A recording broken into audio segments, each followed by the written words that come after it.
शेतकरी मित्रांनो नमस्कार। तर आता जर आपण सध्या पाहिलं तर रोग कीड फार प्रमाणात आपल्याला पिकावरती पाहायला मिळते आणि आपण जर विचार केला तर रासायनिक खतांचा आणि रासायनिक औषधांचा भरमसाठ वापर या ठिकाणी चाललेला आहे आणि त्याचबरोबर जर आपण विचार केला तर खर्च देखील मित्रांनो आपल्याला फार प्रमाणात पाहायला मिळतो। त्याऐवजी आपण जैविक खताचा आणि औषधाचा कशा प्रकारे वापर करतो या विषयात आपण माहिती जाणून घेणार आहोत। आज आपल्या सोबत आहेत पवार सर। नमस्कार सर। आता जैविक खत आणि रासायनिक खत तर बराचसाच फरक आहे। पहिल्यापासून आपल्याकडं रासायनिक खतं वापरली जात नव्हती, पण आता आपण एक 10 ते 15 वर्षामध्ये जास्त प्रमाणात खतं वापरतो आणि जमीन सगळी आपली नापीक झालेली आहे।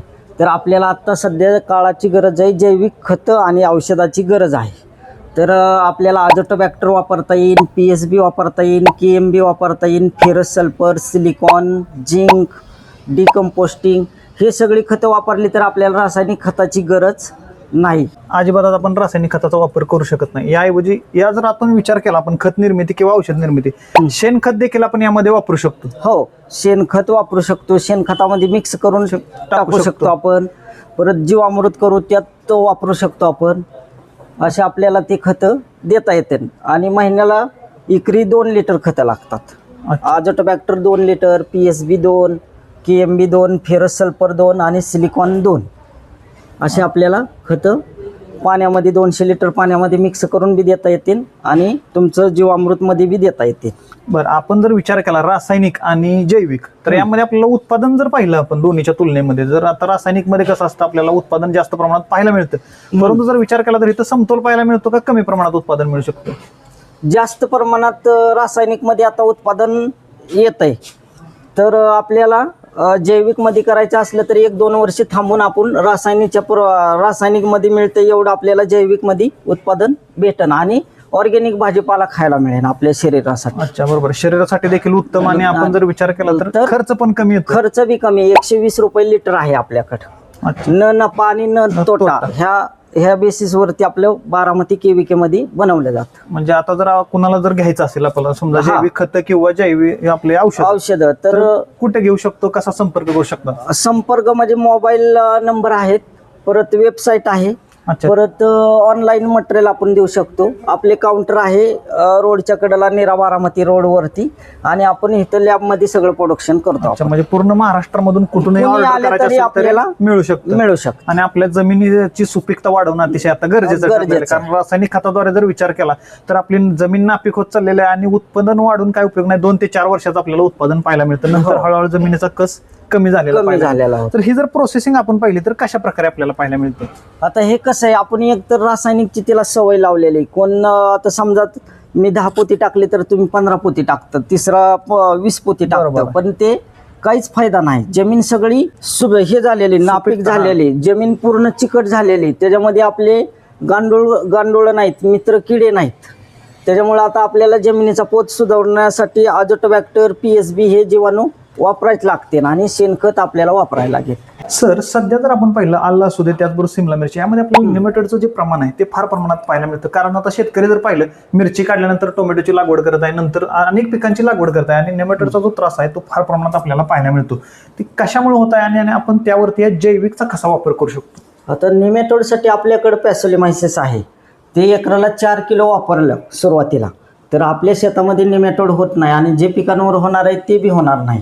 तर एकरी 4 किलो वापरलं, पीक निघस्तोवर 1-2-3 वेळा वापरलं तर आपल्या शेतामध्ये नेमॅटोड भाजीपाल्याला, फळबागेला कुठे जाणवणार नाही।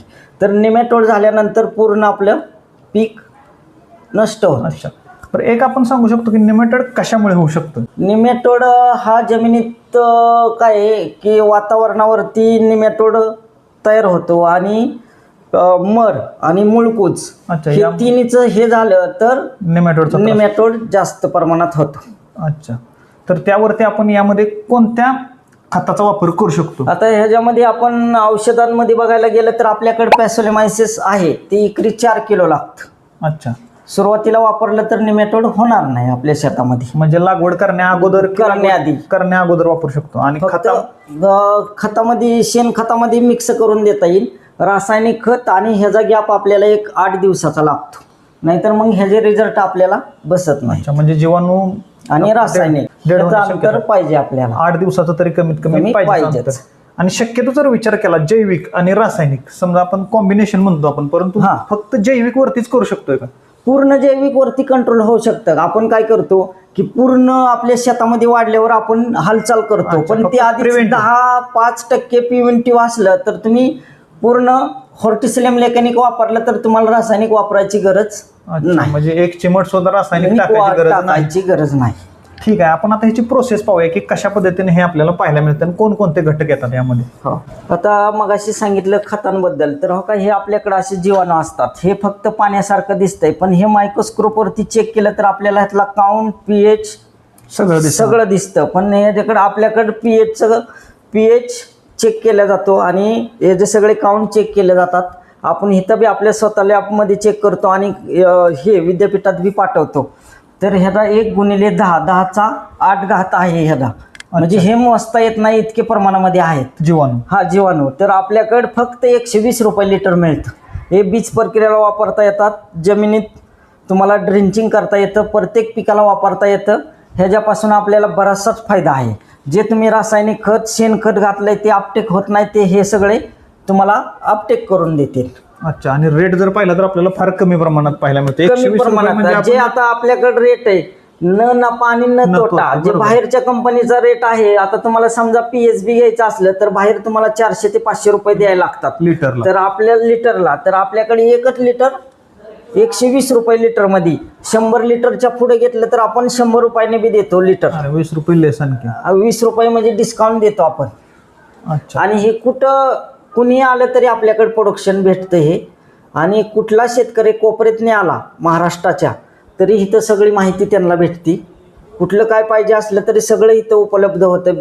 अच्छा. खतं, औषधं, बियाणं, सर्व झाडं, रोपं, आता टिश्यू हे कल्चरची, आपण असं भाजीपाला, पाहिलं. हे सगळं आपल्याकडे इथं मिळतं. आता खत जर पाहिलं आपण यातलं तर खत कशा प्रकारे पाहायला मिळतं आपल्याला? खत ह्याचाच वापर आपण ह्याचाच वापर. खत पहिलं म्हणजे आपण 20 वर्षापूर्वी निग्नेट पावडरमध्ये हे खत मिक्स करत होतो. हे लागत होते एकरी 4 किलो, पण त्यावेळेस आपल्याकडे एवढे ठिबक प्रमाण नव्हतं. तर हे आता ह्या 10 वर्षामध्ये आपण इंचुरी ठिबक शेतामध्ये भरपूर केलेलं आहे. त्याच्यामुळं आपल्याला हे 200 लिटर 100 लिटर पाण्यातून इंचुरीमधून आपल्याला देता येतं 5 मिनिटात. अच्छा, त्यामुळे लिक्विड फॉर्मॅटमध्ये सगळं पाहायला मिळतं. ठेवलेलं आहे आपण.